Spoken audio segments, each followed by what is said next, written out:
Hey everyone, this is Aaron Ozy, Director of Marketing at Music Theater Works. I'm coming to you live from the North Shore Center for the Performing Arts in Skokie. Today is day 3 of the third production of our 2021 season, Ragtime, which shall run all the way through until November 7th. If you haven't purchased your tickets yet, visit musictheaterworks.com right now and get yours for an upcoming performance. But today, I am sitting with a very special guest, Dan Gold. And who do you play in Ragtime? I play Tata. So tell us, Dan, how did you originally get involved with Music Theater Works and more so specifically with Ragtime? Sure. Well, I've done several shows years ago when it was Light Opera Works. But then recently I was in Mamma Mia a couple months ago and auditioned for Tata, and here we are. You got it. Yeah. And, you know, I know you've been in other Music Theater Works productions. I mean, we love having you, Dan. I mean, everyone is very impressed with your skill set, as we are with everyone else that's on stage. I mean, that kind of leads me in my next point. You know, there's such a large cast with this show. Yes. But also a great creative team. Oh, yeah. And so what has it been like working with the creative team, Stacy, Roger, Ariel, but also with the cast too? Sure. Well, I'm lucky. It's an embarrassment of riches to be able to just come to rehearsal every day, led by Stacy and Roger and Ariel. The entire production team and the design team have just really zeroed in on such a great way of delivering the show. The concept, the design, the way it's directed and styled is wonderful, and to share that space with this magnificent cast is such a privilege. It's a large cast, and there's just so much talent across the board. A lot of familiar faces too from other shows that you've been in. So that's Curtis, Lydia, Yeah. I mean, Juan, I mean, a number of people. Yeah. You know? And but it's also quite refreshing to see such very sophisticated children in this show too. Oh, yes. And I say sophisticated for a reason, because I've interviewed Hogan and Omi at this point, probably later on today. Okay. And I told both of them, it's like I'm talking to a 30-year-old. Oh, gosh, and yeah. they definitely have bright futures ahead of them if Certainly. they really stick with this, and I know they will. I mean, they're very talented, but it's nice to have that appropriate mix. Oh, yes.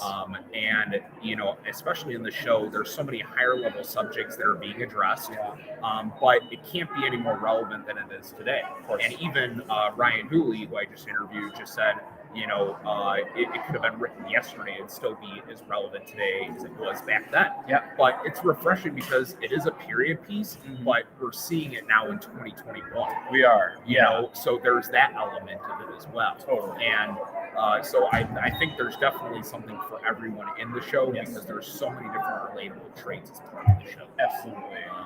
But now, out of all the different musical numbers in this show, what is your favorite, would you say?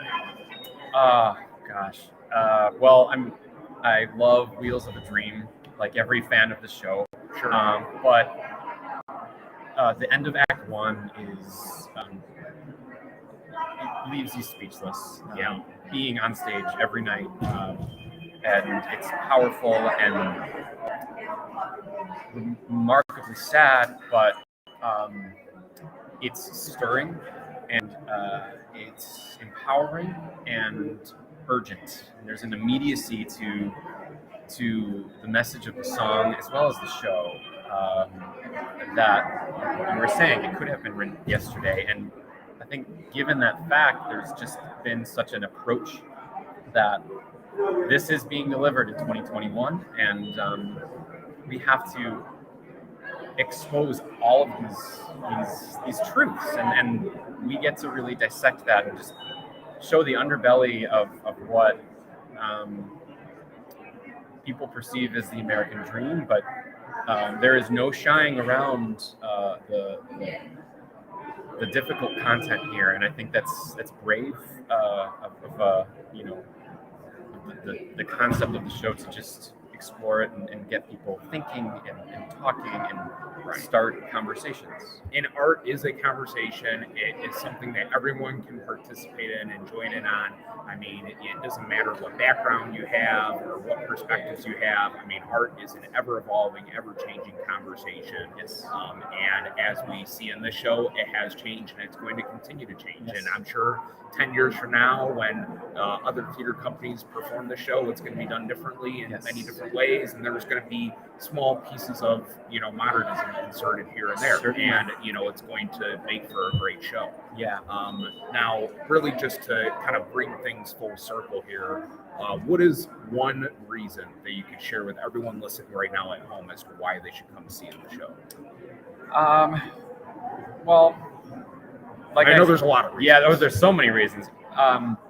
There's such an important message to the show, and especially now, and now more so than ever.